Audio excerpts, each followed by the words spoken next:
नमस्कार, मी स्नेहल चौधरी. आपण पाहत आहात LS मराठी. घेऊयात काही वेगवान घडामोडींचा आढावा. सावनेर आणि रामटेक काँग्रेस मुक्त केले. नागपुरात अनेकांचे बालेकिल्ले उद्ध्वस्त केले असं सांगत मुख्यमंत्री देवेंद्र फडणवीस यांनी कार्यकर्त्यांचं कौतुक केलं. त्यावेळी विदर्भातल्या 18 नगरपालिका जिंकता आल्या नसल्याची खंत त्यांनी व्यक्त केली आहे. महाराष्ट्रात भाजप नंबर 1 चा पक्ष आहे. महायुतीचे राज्यात 75% म्हणजेच 210 नगराध्यक्ष निवडून आलेत. सर्वाधिक स्ट्राईक रेट आपला आहे. आघाडीचे केवळ 50 नगराध्यक्ष आलेत. त्यांचा सफाया तुम्ही कार्यकर्त्यांनी केला असं फडणवीस म्हणाले. मात्र या विजयाने उतणार नाही, मातणार नाही याची दक्षता घेण्याची सूचना फडणवीसांनी केली आहे. नागपूर जिल्ह्यातील नवनिर्वाचित नगराध्यक्ष आणि नगरसेवकांनी मुख्यमंत्री देवेंद्र फडणवीस यांची रामगिरी निवासस्थानी भेट घेतली आहे. बुके मिठाई घेऊन कार्यकर्ते फडणवीसांची भेट घेत असल्याचं पाहायला मिळालंय. सातारा नगरपालिकेच्या निवडणुकीत नगरसेवक मनोज शेंडे चांगल्या मताधिक्याने निवडून आल्यानंतर प्रभाग क्रमांक 7 मधील महिलांनी दुग्धाभिषेक घालून त्यांचं अभिनंदन केले. प्रभागात गेली अनेक वर्ष कार्य करत असलेल्या विकास कामांची मतदारांनी पोचपावती दिल्याचं म्हणत नगरसेवक मनोज शेंडे देखील भावनिक झाले होते. बुलढाणा जिल्ह्यामध्ये मोठ्या प्रमाणात निवडणुकीमध्ये कमळ फुलल्यानंतर सर्वांचं लक्ष वेधून घेणारी लढत होती बुलढाण्यातील खामगाव नगर परिषद येथे.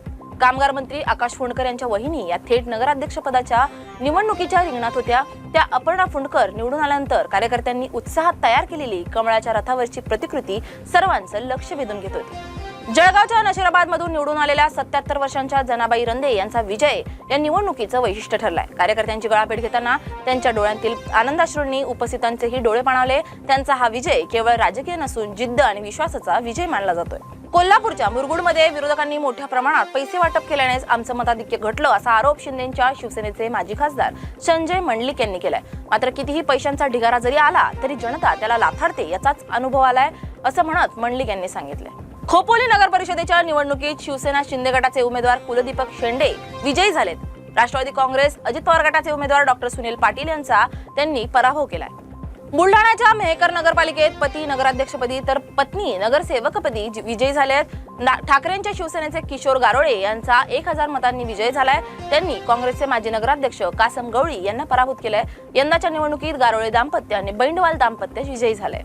धाराशिवमध्ये तुळजापूरचे आमदार राणा जगजितसिंह पाटलांचे चिरंजीव मल्हार पाटलांनी खासदार ओमराजे निंबाळकरांना आव्हान दिलंय. तुमच्यात धमक असेल तर जिल्हा परिषद अध्यक्ष निवडून दाखवा, अन्यथा मी माझं नाव बदलेन असं म्हणत मल्हार पाटलांनी जिल्हा परिषदेच्या अध्यक्ष भाजपाचाच होणार असा दावा केलाय.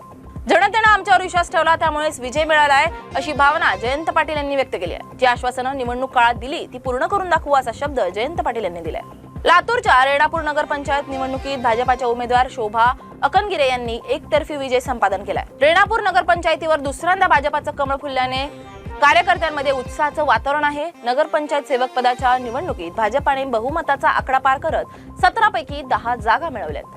बदलापूरमध्ये उपमुख्यमंत्री एकनाथ शिंदेंना धक्का बसलाय. शिवसेनेचे शहर प्रमुख असलेल्या वामन म्हात्रेंच्या कुटुंबातील 3घांचा दारुण पराभव झालाय. विशेष म्हणजे म्हात्रे कुटुंबातील 6 सदस्यांना उमेदवारी देण्यात आली होती. मात्र त्यापैकी 3 सदस्यांना पराभवाचा सामना करावा लागलाय. शिंदेच्या शिवसेनेला बदलापुरात हा मोठा धक्का मानला जातोय. धुळ्याच्या शिरपूर वरवाडे नगरपालिकेत 40 वर्षांनंतर भाजपाचा ऐतिहासिक विजय झालाय. अनेक वर्षांपासून या नगरपालिकेवर काँग्रेसची एखादी सत्ता होती.